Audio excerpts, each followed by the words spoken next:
messaggio che noi vogliamo mandare oggi al nostro paese, al mondo intero, è un messaggio di pace, perché Gesù crocifisso è re di pace.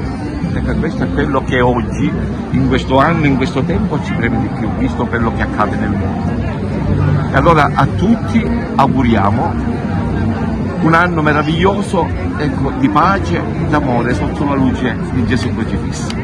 Noi abbiamo iniziato circa una settimana fa, con sera, con i membri del comitato, siamo andati nei nostri quartieri, abbiamo fatto realizzare un'immagine piccola del crocifisso così identico, e ogni sera alle 21 siamo andati nei nostri quartieri per dire a tutti la parola di salvezza e l'amore di Dio.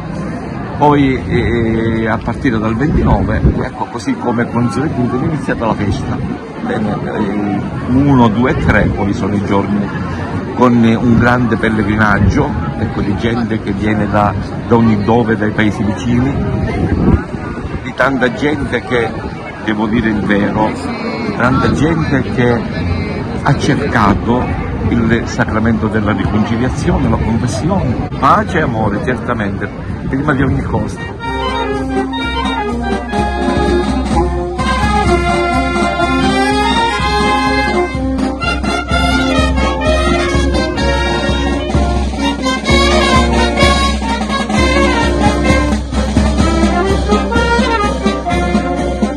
Noi abbiamo sempre partecipato a questa bellissima festa, io come ho sempre sostenuto è la festa delle feste, una delle più belle che ci sono in provincia e in Sicilia forse, c'è molta devozione, molto folklore e diciamo siamo veramente lusingati di partecipare a questa festa con la nostra gloriosa banda Luigi Parisi del Raffadale.